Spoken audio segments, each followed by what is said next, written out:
We continue the Desert Fathers translations of Helen Waddell with Book 15 of Humility.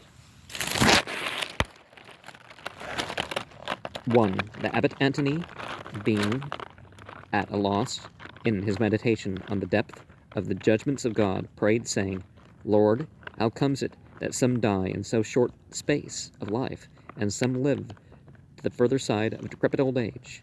And wherefore are some in want, and others rich with various means of wealth? And how are the unrighteous rich, and the righteous oppressed by poverty? And a voice came to him, saying, Antony, turn thine eyes upon thyself, for these are the judgments of God, and the knowledge of them is not for thee. Now, more and more there's a want. By a want, I mean, not enough for some people in society because of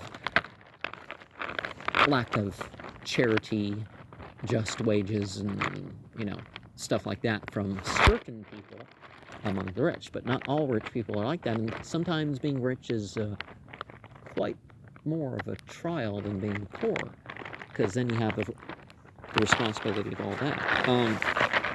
4. At one time there came old men to the Abbot Antony, and the Abbot Joseph was with them. And the Abbot Antony, wishing to prove them, brought the discourse of the Holy Scriptures, and he began to question, beginning with the younger men, what this or that word might mean. And each made answer as best he could, but he said to them, Have ye not found it yet? After them he said to the Abbot Joseph, What dost thou say this word might be? He answered, I know not. And the Abbot Antony said, Verily the Abbot Joseph alone hath found the road, who saith that he doth not know. And that listing under 4, I kind of wonder what the ones left out are, but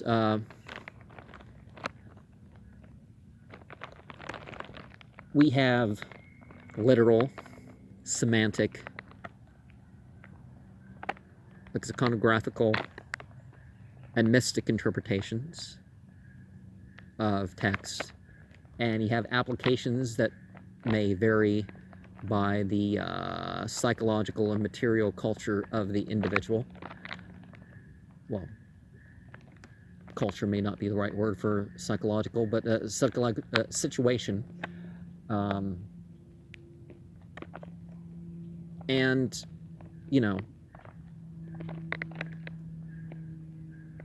something different may just be, the best thing for that other person, right?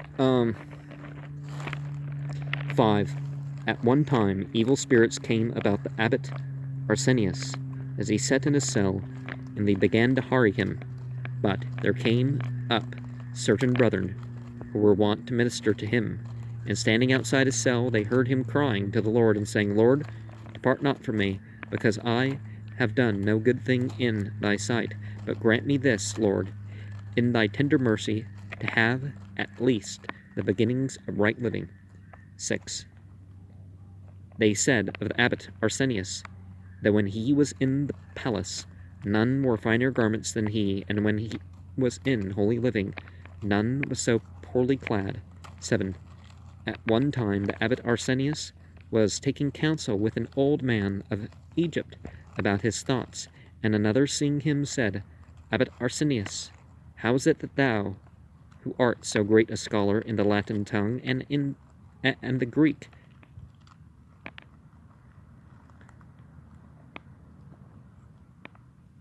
is how you say Greek? Alahnia? Is that how you say it? Dost take counsel of this countryman about thy thoughts. Oh, Elahnica. Okay, that's how you say it. Okay. Basically Hellenic. It's closer than Greek to what the, but anyways, and he answered, I have indeed apprehended the learning of the Greeks and the Latins, and this world goes, but the alphabet of this countryman I have not yet been able to learn. 8. The old man said, that once certain folk had given the brethren in Skeet a few dried figs, and because they were paltry, they sent none of them to the abbot Arsenius, lest he might feel himself insulted. But when he heard of it, he did not go out as usual to the celebration of the holy office with the brethren, saying, Ye have excommunicated me, in that ye would not give me the present that the Lord sent to the brethren, because I was not worthy to receive it. And when they all heard it, they were moved by the humility of the old man, and the priests set out and took him some of the dried figs, and brought him back happy to the congregation. 9.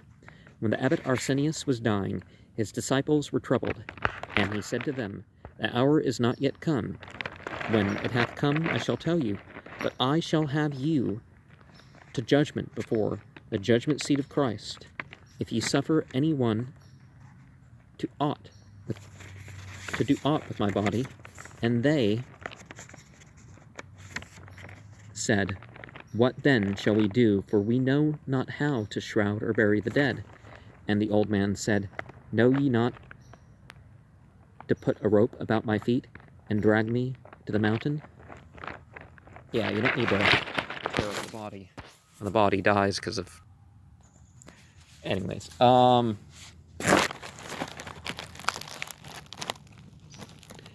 the abbot Daniel told the abbot Arsenius that he would never willingly speak on any question of the scriptures, which he could have done surprising well, had he willed, nor was he quick to write a letter to any.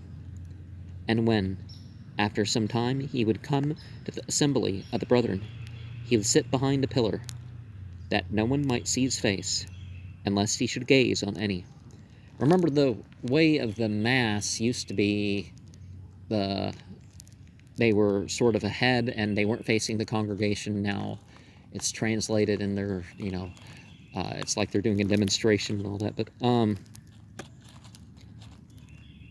he was of an angelic countenance, even as Jacob, with comely white hair, elegant in body, yet dry. He had a flowing beard, reaching to his middle. The lashes of his eyes had fallen with much weeping. He was a tall man, but bent with great age. He died, aged 95 years. He had lived 40 years in the palace of the Emperor Theodosius the Elder, of blessed memory, who was father of Arcadius and Honorius, and he lived in Skeet 40 years, and in the place called Tro above Babylon, over against Memphis 10 years, and 3 years in Campus of Alexandria. Another 2 years he lived, returning again to Tro, and finished his course in peace and the fear of God, for he was a good man, and full of the Holy Ghost and of faith. 16. The abbot Serapion said, I have given myself for more travail of body than my son Zachary, and I have not come to the stature of his humility and his silence. 18. The abbot pastor said, when his brother Zachary was dying, the abbot Moses asked him, saying, What seest thou? And he answered, Not better, father, than to hold one's peace. And he said, It is true, my son, hold thy peace. 19. Theophilus, bishop of Alexandria of good memory, came at one time to Mount Nitria, and the abbot of that mount came to him, and the bishop said to him, What further hast thou found on this road, father? And the old man said, Blame and reproach myself without ceasing. And the bishop said to him, There is no other road to follow, only this. 27. At one time the abbot Mathois set out from Rathum into the parts of Gebelon, and his brother also was with him. And the bishop of that great place came to the aforesaid old man, and made him a priest. And when they sat at meat together, the bishop said, Forgive me, father, for I know that this was against thy will, but I did presume to do it, that I might have thy blessing. But the old man said to him humbly, And my heart did a little desire it, nevertheless I am heavy, because now I must be separated from my brother who is with me, and I cannot by myself fill up the number of the prayers that we used to pray together. And the bishop said, If thou knowest that he is worthy, I shall ordain him also. And the abbot Mathois said, Indeed, Whether he be worthy, I know not. But one thing I know, that he is more worthy than I. So the bishop ordained him also, and when they both departed from this life, they had never drawn near the altar to offer the host. For the old man said, I trust in God, that it might be he will not judge me hardly for my accepting of ordination, so long as I do not presume to consecrate the host, for this is their office, who live without reproach. Now, if we go back to which was it 10? No, I don't think it was 10. It was 9. If we go back to 9, remember Matthew 7:21 and other passages where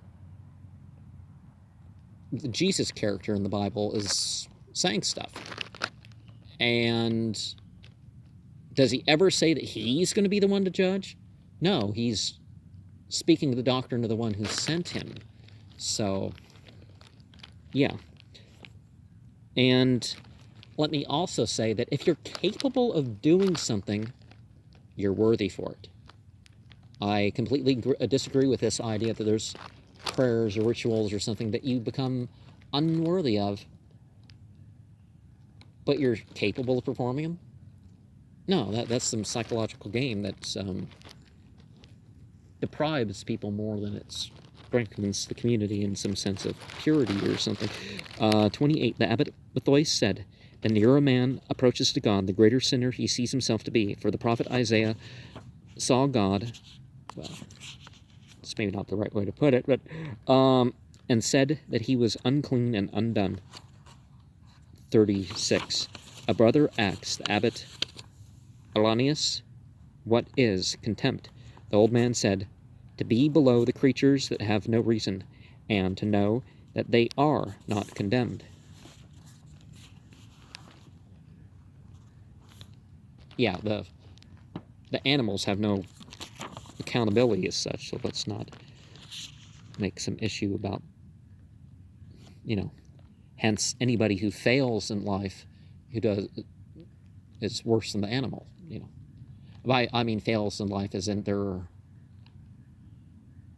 their moral mistakes and disbeliefs and stuff outweigh their good, then, 47, a brother asked about Cisois, saying, I know this of myself, that my mind is intent upon God.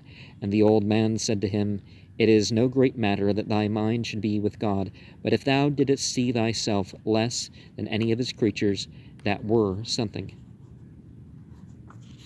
65. There came certain folk to an old man in the Thebaid, bringing with them one vexed by a devil, that the old man might heal him. And after much pleading, the old man said to the devil, go out from this that God made. And the devil made answer, I go, but I ask thee one question, and do thou answer me. Who be the goats, and who the lambs? And the old man said, the goats indeed be such as I, but who the lambs may be, God knows. And hearing it, the devil cried out with a great voice, behold, because of this humbleness of thine I go. And he went out that same hour. 68.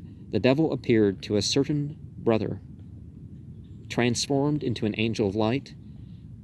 Well, fire is kind of like light, but there's a clear difference if you bring it to clearer language, or clearer explanation, and said to him, I am the angel Gabriel, and I am sent unto thee. But he said, look to it, that thou wast not sent to some other, for I am not worthy that an angel should be sent to me. And the devil was no more seen. 72.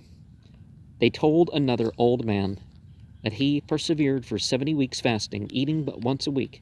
He inquired of God concerning a certain saying in Holy Writ, and God did not reveal it to him. Then he said within himself, behold, I have taken so great pains, and am profited nothing.